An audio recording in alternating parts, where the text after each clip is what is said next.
اعوذ باللہ من الشیطان الرجیم بسم اللہ الرحمن الرحیم فتلقى آدم من ربہ کلمات فتاب علیہ۔ تو سیکھ لیے، حاصل کر لیے آدم نے اپنے رب سے کچھ کلمات، تو اللہ نے ان کی توبہ قبول کر لی۔ اب اس کی وضاحت سورہ اعراف میں ہے۔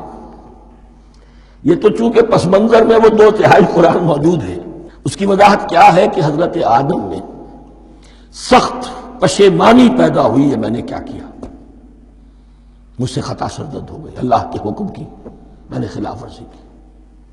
لیکن ان کے پاس الفاظ نہیں تھے کن الفاظ میں اللہ سے استغفار کریں، کن الفاظ میں اللہ سے معافی چاہیں۔ اللہ کی رحمت یہ ہوئی کہ اللہ نے الفاظ میں خود تلقین فرما دی۔ یہ اللہ کی شان رحیمی ہے۔ اصل شے جو ہے وہ انسان کے اندر گناہ پر ندامت کا پیدا ہو جانا ہے، یہ اصل توبہ ہے۔ علامہ اقبال نے جو بڑی اپنی آغاز عنفوان شباب میں جو اشعار کہے تھے، ان میں سے ایک شعر کو سن کر پھڑک اٹھے تھے اس وقت کے اساتذہ بھی۔ موتی سمجھ کے شان کریمی نے چن لیے، قطرے جو تھے میرے عرق انفعال کے۔ انفعال کہتے ہیں شرمندگی کو۔ شرمندگی سے میری پیشانی پر جو پسینے کے قطرے نمودار ہو گئے، میرے پروردگار کو وہ اتنے عزیز ہوئے، اس نے انہیں موتی کی طرح چن لیا۔ موتی سمجھ کے شان کریمی نے چن لیے، قطرے جو تھے میرے عرق انفعال کے۔ تو فتلقى آدم من ربہ کلمات، ان پر پچھتاوا ہوا، ندامت ہوئی، اللہ نے انہیں الفاظ، وہ الفاظ کیا تھے وہ سورہ اعراف میں ہیں۔ ربنا ظلمنا انفسنا وان لم تغفر لنا وترحمنا لنکونن من الخاسرین۔ اے اللہ، ہم نے اپنی جانوں پر ظلم کیا ہے، اور اگر تو نے ہمیں بخش نہ دیا اور رحم نہ فرمایا تو ہم تو خسارہ والوں میں ہو جائیں گے، تباہ ہو جائیں گے، برباد ہو جائیں گے۔ یہی پر فوری تقابل موجود ہے۔ غلطی ابلیس سے بھی ہوئی، حکم سے سرتابی ہوئی، لیکن اس پر ندامت نہیں ہوئی، تکبر کی بنا پر اور اکڑ گیا، انا خیر منکم۔ غلطی آدم سے بھی ہوئی، نافرمانی ہوئی، لیکن اس پر پشیمان ہوئے اور توبہ کی۔ وہ شیطنت ہے، یہ آدمیت ہے، ورنہ کوئی انسان گناہ سے اور معصیت سے مبرہ نہیں ہے۔ حضور کی ایک حدیث ہے، کل بنی آدم کلکم خطاؤون، کل بنی آدم خطاؤون وخیر الخطائین التوابون۔ آدم کے تمام اولاد، تمام انسان خطا کار ہیں، ان خطا کاروں میں بہتر وہ ہیں، اچھے وہ ہیں جو توبہ کرتے ہیں۔ تو یہاں حضرت آدم سے غلطی ہوئی، ان توبہ کی، پشیمانی ہوئی، ندامت ہوئی، اس نے کی اور اس پر جم گیا، اصرار کیا۔ فتلقى آدم من ربہ کلمات فتاب علیہ انہ هو التواب الرحیم۔ یقیناً وہی تو ہے بہت توبہ کو قبول فرمانے والا اور بہت رحم فرمانے والا۔ یہ نوٹ کیجئے گا، توبہ کا لفظ دونوں طرف سے آتا ہے، بندہ بھی تواب، وخیر الخطائین التوابون، تواب بندے بھی ہو گئے، تواب اللہ بھی ہے۔ اس کی اصل حقیقت کیا ہے؟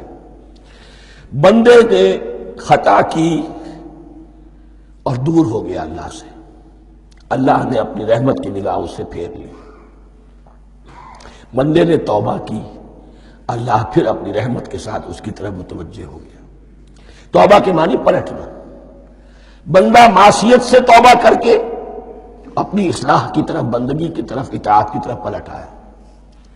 اللہ نے جو اپنی نظر رحمت پھیر لی تھی، اللہ نے پھر وہی اپنی شان غفاری اور رحیمی کے ساتھ بندے کی طرف توجہ فرما لی، جس کے لیے حدیث میں الفاظ آتے ہیں، تم اگر میری طرف بالشت بھراؤ گے میں ہاتھ بھراؤں گا، تم اگر چل کر آؤ گے میں دوڑ کر آؤں گا، ہم تو مائل بکرم ہے کوئی سائل ہی نہیں، راہ دکھلائیں کسے رہنم منزل ہی نہیں۔ وہ تو تواب ہے، بس فرق یہ ہے کہ تابہ بندے کے لیے ہوگا تو الہ ہوگا، تابہ الہ، انی تم تو الیک، اور جب اللہ کی طرف سے ہوگا تابہ علیہ، وہ اعلیٰ ہوگا، اس پر توبہ کی، یعنی اللہ کی بلند شان ہے تو انسان توبہ کرتا ہے تو اس کی طرف توبہ کرتا ہے. اللہ کی شان کیا ہے؟ وہ توبہ کرتا ہے تو بندے پر الا فتاب علیہ انہ هو التواب الرحیم. قلنا اهبطوا منها جميعا، ہم نے کہہ دیا اتر جاؤ اس سے اب تم سب کے سب. فَإِمَّا يَأْتِيَنَّكُم مِّنِّي هُدًى، اب یہاں لفظ آیا ہے اہبطوا، یہاں بھی پہلے بھی آیا ہے. جو حضرات یہ سمجھتے ہیں کہ تخلیق آدم آسمانوں پر ہوئی ہے اور جنت بھی وہ آسمان میں ہے جہاں رکھے گئے تھے، آزمائشی یا ٹریننگ یا ڈیمانسٹریشن والی جنت، وہ یہاں حبوط کا ترجمہ کریں گے کہ آسمان سے زمین پر اترنے کا حکم دیا گیا. جو لوگ سمجھتے ہیں یہی کسی بلند مقام پر تھے، وہ کہتے ہیں کہ نیچے اترو، کسی بڑی اونچی سطح مرتفع پر اگر کوئی جگہ تھی تو اب نیچے اترو اور جاؤ، اب تمہیں زمین میں ہل چلانا پڑے گا اب روٹی حاصل کرنے کے لیے. یہ جو نعمتوں کے دسترخوان یہاں بچھے ہوئے تھے یہ اب تمہارے لیے نہیں. اس کے لیے اس معنی مجلس کا استعمال جو ہے وہ آ جائے گا آگے چل کر اسی سورہ بقرہ کے اندر، کہ اس معنی میں بھی سورہ بقرہ کے 7ویں رکوع میں یہ لفظ استعمال ہوا ہے. تو امکان اس کا بھی ہے، بس اس سے آگے ادھر یا ادھر کی زیادہ بحث کرنے کا یہ موقع دورہ ترجمہ قرآن میں نہیں ہے. قُلْ اهْبِطُوا مِنْهَا جَمِيعًا فَإِمَّا يَأْتِيَنَّكُم مِّنِّي هُدًى فَمَن تَبِعَ هُدَايَ فَلَا خَوْفٌ عَلَيْهِمْ وَلَا هُمْ يَحْزَنُونَ. تو جب بھی آئے گی تمہارے پاس میری جانب سے کوئی ہدایت، تو جو کوئی میری ہدایت کی پیروی کرے گا اس کے لیے نہ خوف ہوگا اور نہ وہ حزن سے دوچار ہوگے. یہ ہے علم انسانی کا دوسرا گوشہ، ریویلڈ نالج. اس چوتھے رکوع کی جو حسن ہے اسے دیکھیے. شروع میں ایکوائرڈ نالج کا ذکر ہے جو پوٹینشلی حضرت آدم کی ذات میں رکھ دیا گیا اور جو انسان نے پھر اپنی محنت سے ان السمع والبصر والفؤاد اس کے ذریعے سے آگے بڑھایا. یہ علم ہے چل رہا ہے. آج مغربی اقوام ہم سے بہت آگے ہیں.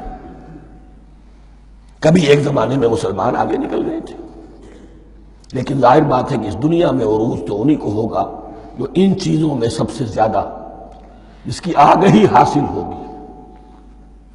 البتہ ایک علم وہ ہے جو آسمان سے نازل ہوتا ہے، یہ گیون ہے، ریویلڈ نالج ہے، یہ وحی ہے. فَإِمَّا يَأْتِيَنَّكُم مِّنِّي هُدًى، تمہارے مقام خلافت کا تقاضا یہ ہے جو احکام ہمارے آئے، جو ہدایات ہم بھیجیں ان کو تو پوری طریقے سے اس کی پیروی کرو. فَمَن تَبِعَ هُدَايَ، تو جو کوئی بھی میری ہدایت کی پیروی کرے گا فَلَا خَوْفٌ عَلَيْهِمْ وَلَا هُمْ يَحْزَنُونَ. وَالَّذِينَ كَفَرُوا، اور جو ناشکری کریں گے، کفر کریں گے، انکار کریں گے، وَكَذَّبُوا بِآيَاتِنَا، اور ہماری آیات کو جھٹلائیں گے، فَأُولَٰئِكَ أَصْحَابُ النَّارِ هُمْ فِيهَا خَالِدُونَ، تو وہ جہنمی ہوں گے، آگ والے ہوں گے، اس میں ہمیشہ ہمیشہ رہیں گے. یہ ہے گویا کہ چارٹر، اس نوع انسانی کو جو ابدی چارٹر اللہ نے دیا ہے، جبکہ زمین کا چارج دے دیا گیا خلیفہ کی حیثیت سے. یہاں یہ 4 رکوع جو ہے سورہ بقرہ کے جو میں نے عرض کیا تھا، قرآن کی دعوت، قرآن کا بنیادی فلسفہ، اس پر یہ جام ہے، اور یہ مکی صورتوں کے مضامین کا خلاصہ. صدق اللہ العظیم.